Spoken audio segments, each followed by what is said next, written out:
What's going on, everybody? It's Dr. Chris Featherstone here for yet another episode of UnSKripted. Listen, it's Tuesday night. You know what that means. I have some of the biggest, the baddest, the best wrestlers of today and yesteryear. And guess what? Tonight is no different. Why is tonight no different? Good question. You always ask that question every single week.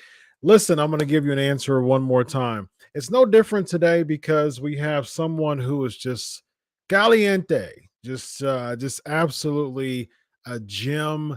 It's interesting because I was watching I follow MLW real tough for a while, and I was like, man, she just has a presence. She was young, she still is young, and she was young, but she had a presence that was just like a bossy auntie. You know what I mean? It was just like it was amazing. It was amazing at such a young age, just such a presence that was commanding. And for the list of valets and managers and authority figures that has been around, female authority figures and managers, Vicky Guerrero, Sherry Martel, you name it. This person has such a presence with her that even at a young age, she really could already, give legends a run for their money with the presence that she was doing in the work that she was doing early on, just with a short career in MLW. And then, she's been in the ring too, doing some collar and elbow tie-ups and ready to rock and roll too. And so she'll be able to talk more about that and other endeavors that she's doing. She's got a big podcast out with Alicia Tout and just a lot of fun things going on in her life, doing some education stuff with some media stuff. And she's living. So she's like 25 and, have big goals and doing big things. And I'm super proud to have her on the show. Without further ado, ladies and gentlemen, Natalia Class, known in the wrestling world as Salina De La You like how I carried that R, didn't you? Renta. How are you? How are you tonight? It's good to have you. Oh, there you go. Did I start speaking too soon? There we go. There we go. How's it going? It's going well. How are you? I'm doing fantastic. Great to have you on the show tonight. Thank you so much for having me. And what a great introduction. Thank you. I'm a little speechless. Thank you.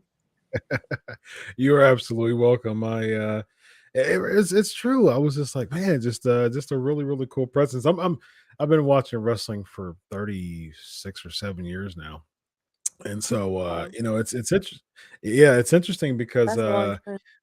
it is. I've been a fan since I was a kid, and yeah. So I was like, yeah, when I first saw you, I was like, man, like she's got a presence, she's got a look. I think you were managing low key, if I'm not mistaken, at that time.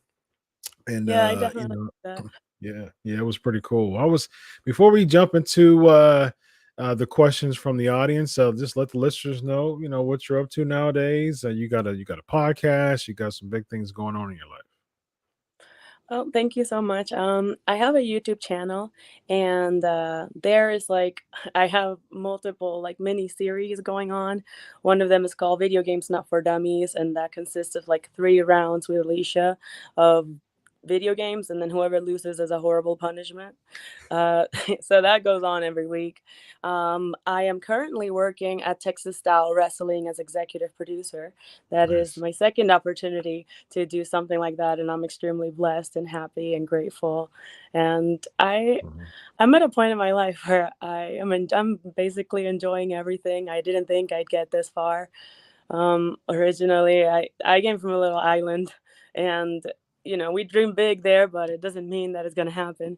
So Mhm. the fact that I got to be executive producer at MLW for a few episodes, that I got to manage multiple legends, like every single little thing that I've done in the business, I'm proud of. I started wrestling in Texas Style Wrestling, and they saw my in-ring skills, and I don't want to say that they didn't like it, okay?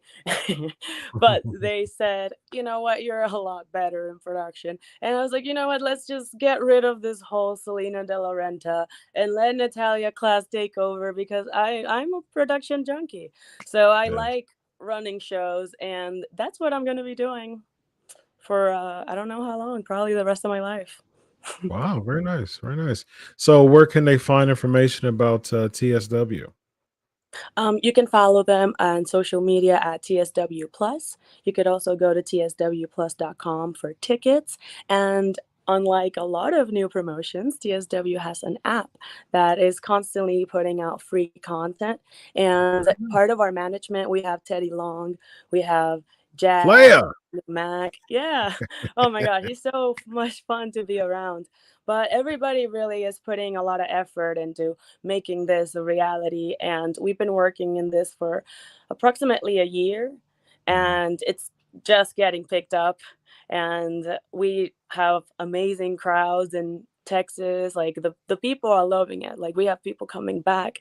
The locker room is different. Like I've in professional wrestling, I don't remember having that many great experiences behind the scenes. At least not everybody is on the same page, and this feels very much like a family. Everybody's heart is in the right place. Everybody's enthusiasm, and I just know that when you have that type of vibe, things just happen and they work out.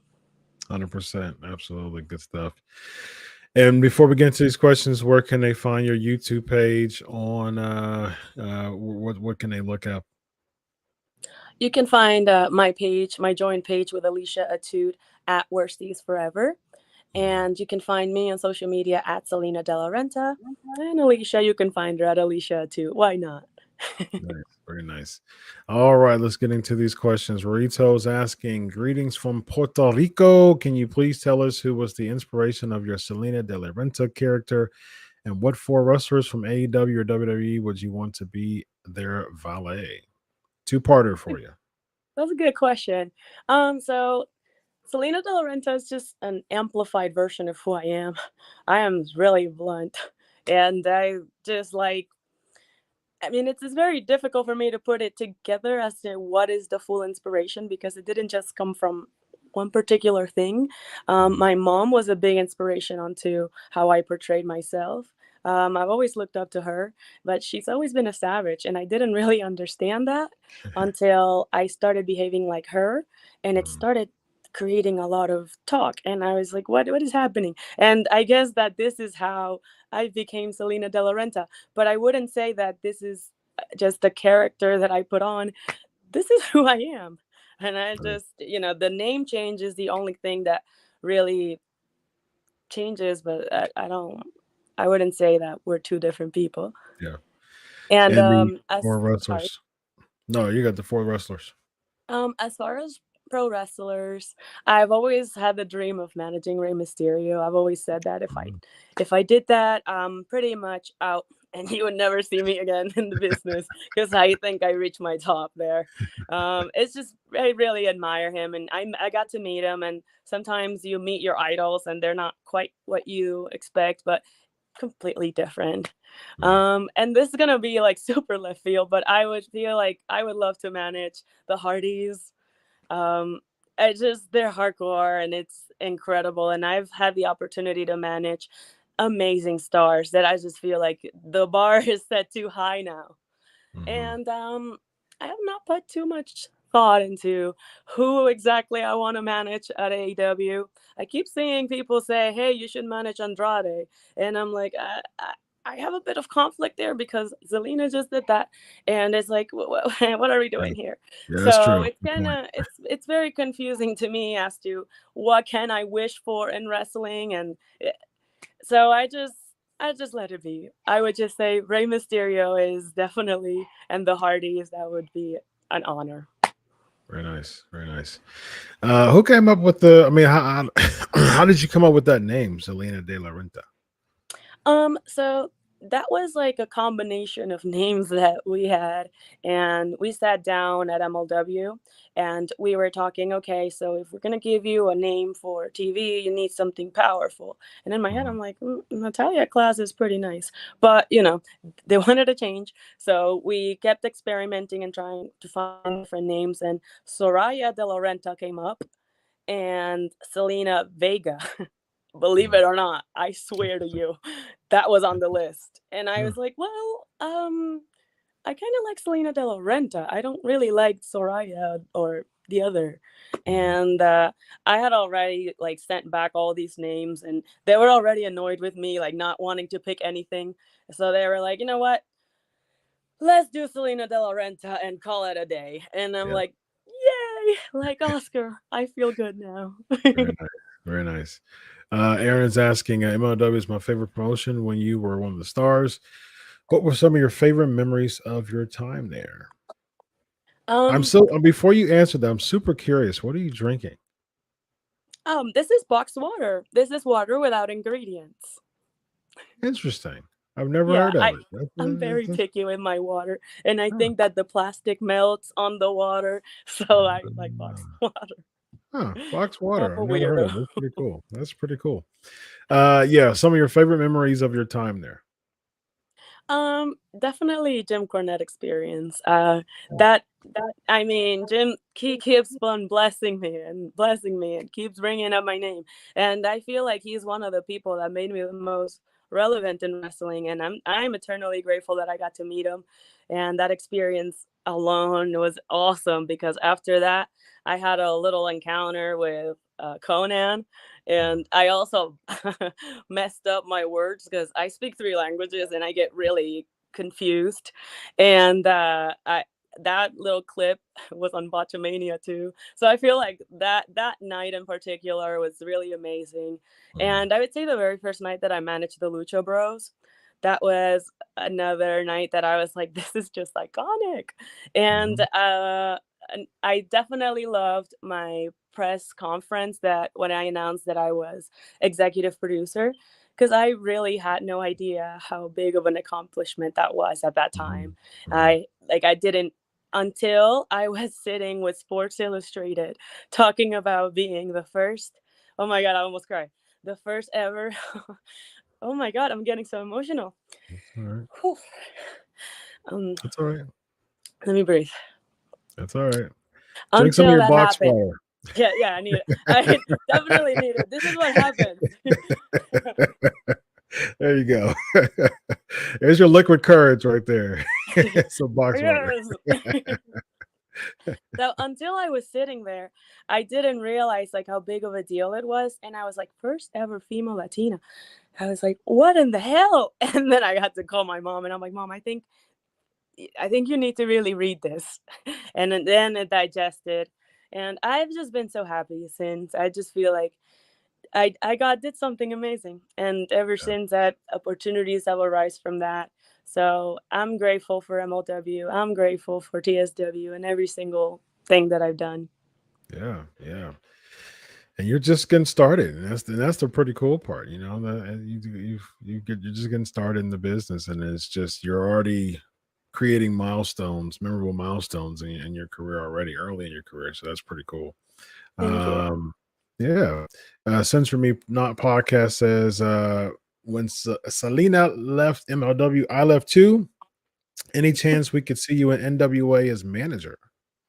I mean, I don't have that right now. It's not coming up, so I'm not gonna say that. But I'm open. I'm open to whatever comes. Yeah, that would be a pretty cool um, connection. You and NWA. Yeah, that sounds Guillermo's asking, how was working for MLW? amazing. And like everything, there's good and bads, but I retain the good, and hold on to those memories, and the rest is history. Mhm. So that's pretty amazing. Cool. Royce also asking, what females did you look up to, and what wrestlers did you want to interview on your podcast on YouTube? Well, I'm gonna answer the second question first, real quick, because I don't have a Mhm. podcast. I just have a wrestling. It's not a wrestling channel. It's a video gaming channel, and then we have little Spanish segments where I teach Alicia how to speak Spanish, but I mainly trick her, and I get her to say horrible things.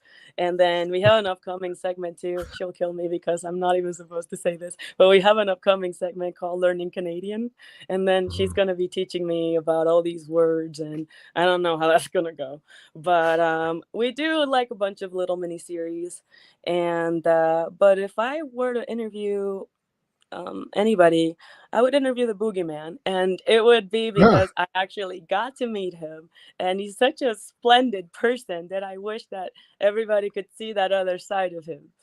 very interesting. Marty Wright. That's an interesting blast from the past. Very nice. Roland, Um, YouTube. So the super chats come first. So 199 super chat. What was the issue? What was the issue with Hannibal? Unscripted or kayfabe? should I answer this question without addressing the issue as to explaining what happened? Uh, Probably not, because I don't even know what the issue is actually. So Oh, okay. Well, yeah, what's the issue? what? So, and it's nothing that they don't the people don't know. Like the I'm problem sure was people that know. Yeah. he went uh, in the left field, and he hit somebody in the head, and he got his skull open, and this guy had to go to the emergency room. And this is not something that I'm used to. That's not professional wrestling, in my opinion. I think that's very unsafe. So I decided that I didn't want to work with him anymore. And Mhm, then that is not scripted or anything. I simply don't mhm, want to work with a person that could almost kill somebody. yeah, That's not okay. And then Teddy Long in the back um, was trying to communicate that that's not how you do wrestling or any of that. mhm, And then he just said that Teddy Long didn't know what he was doing, and that he was going to do whatever he wanted. And I was like, well, in that case, then you can go ahead and keep doing what you're doing alone, because I don't want to wow, do this. And then yeah, after that, after I decided to stop working with him, he went and stabbed the referee 12 times in the head. okay, Exactly. So I don't think that's a script or anything that can be faked. That's really severe. okay, wow. Um, yeah, I'm very familiar with the law. I might have heard it, but I really didn't look too much into. I did hear that there was a stabbing, but I didn't know exactly what was the details behind it. And wow, that's it's unfortunate that it had to That turn out that way. Yeah. Hmm. yeah. Well, I would say you made a good call there. So, Yeah, you yeah, don't say. yeah, yeah.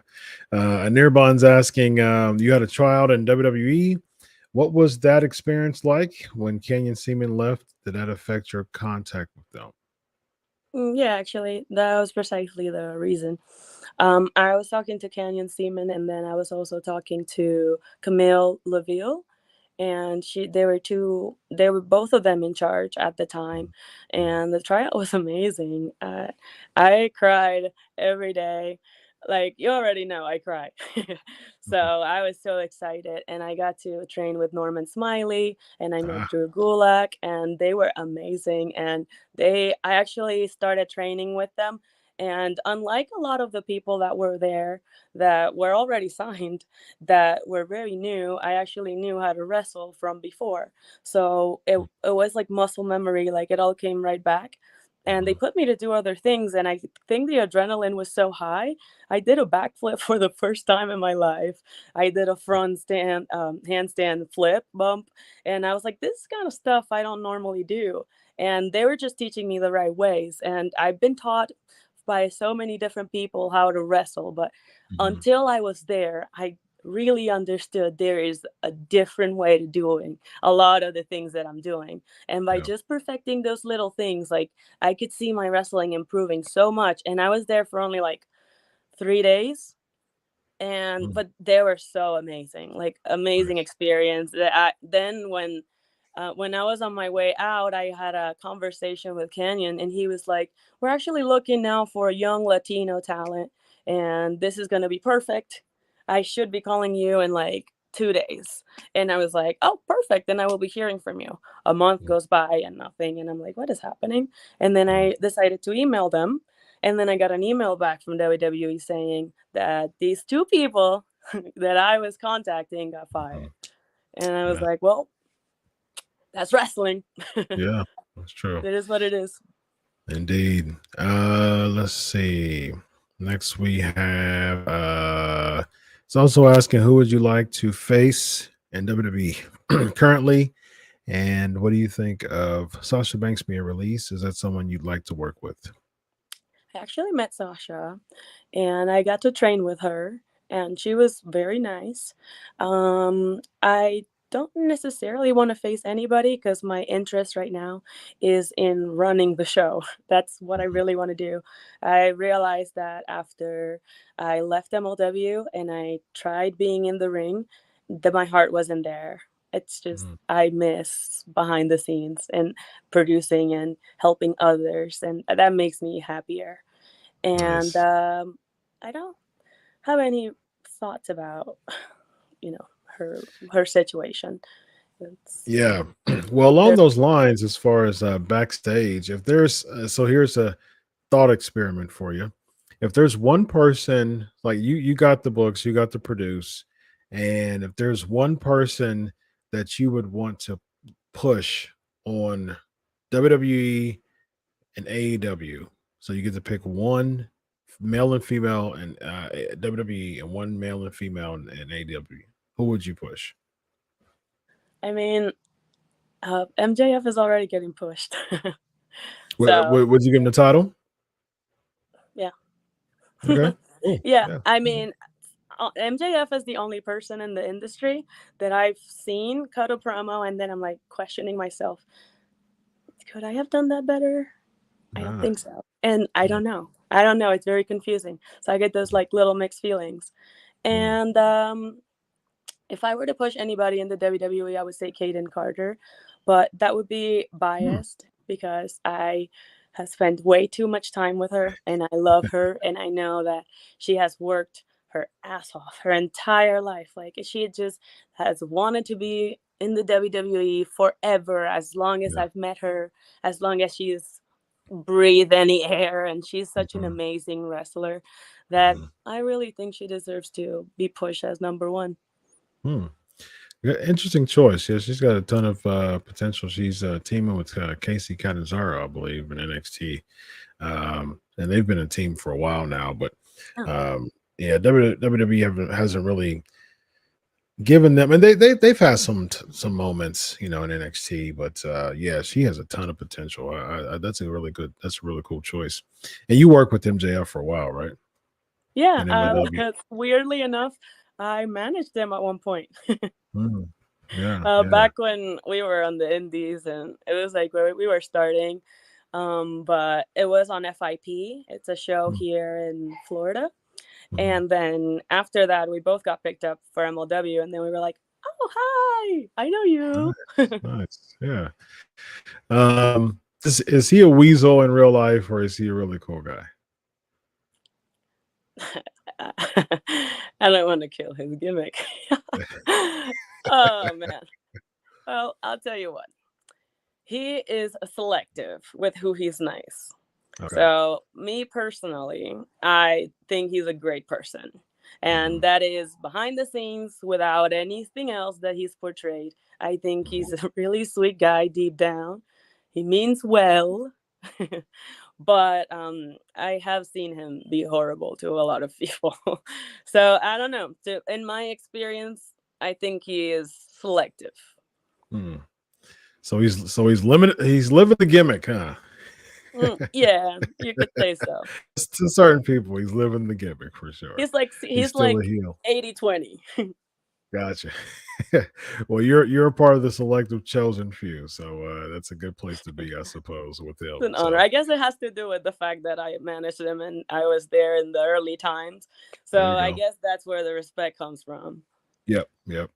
A few more questions before we close up. Let's see here. The band project's asking, you've been compared to Zelina Vega by quite a few fans. What do you think of her? Well, first of all, I think we don't necessarily resemble each other or any of that. So Agreed. I wouldn't say, like I see it. I think she's gorgeous. I mean, it's a Mhm. compliment that I get compared to her, but I don't really think that we look alike. I think that's one of those maybe racist comments, but we'll let that one be. And Mm, then I would say I actually trained with the in the beginning. We we used to be pretty close, but I think like with when she decided to go to WWE and with time, you stop talking to certain people. But mhm. when I was about to be picked up by WWE, she reached out and she was trying to reestablish a friendship with me. So I think that there's nothing really that I think of her per se. I think she was very nice. Whenever Mhm. I'm around her, she's nice, and she's had multiple approaches that are nice. But I don't think that I don't know. I don't think the comparison is Yeah, precisely fair. yeah, yeah. I agree. Uh, uh, Rollin, another 499 super chat. Oh, man. I thought you and Hannibal were a good combo on his YouTube channel. He made it sound like you had money and diva issues. So thank you for giving your side. I Yeah. mean, oh man. Okay, well, the guy is psychotic. What do you want Mm, me to say? He's gonna say whatever he wants. He's yeah. crazy. I mean, Mm, I didn't have any diva issues. I told him what my rate was. He offered to pay it.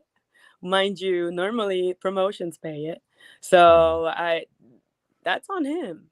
He chose Yeah. to book me, and then he decided to be mad about it because I talked publicly about the situation that happened of him like almost killing somebody, and I quit the company. So after that, of course people are going to have questions. And then he just had this personal vendetta and started making these little videos and whatever. So and Mm, it's whatever. yeah. It is what it is. All right. I think we're going to close up with Riju asking thoughts on the issues with MJF and Tony Khan. I don't know, that's their business. No real thoughts on that. Yeah. All right. Let the listeners know one more time where to find you on social media and about TSW. Awesome. You can follow me at Salina De La Renta. That is my Instagram, my Twitter, name it, my Facebook, TikTok. If you can't find me, I'm not on that social. If you're trying to find TSW, you can find it at TSW Plus. That is all of their socials, and that would be Instagram, TikTok, and Twitter. And then there is the TSW.com where you can find the tickets and the TSW Plus app. Very nice. Selena, it's been or Natalia, should I go call you by your real name? Yeah, go ahead. Okay, there I'm you go, going by Natalia. that. Yeah, very nice. Well, it's been a pleasure with you being on the show. I hope you had a great time. I know I sure did. I did for sure. Thank you so much. I had Fantastic. an amazing time. Awesome. Thanks a lot and have a good night. For everybody, this is Dr. Chris, and that's Natalia class, the wife of this Salina De La Renta. This is Unscripted. Have a good night, everybody. Bye-bye. Thank you. Thank you.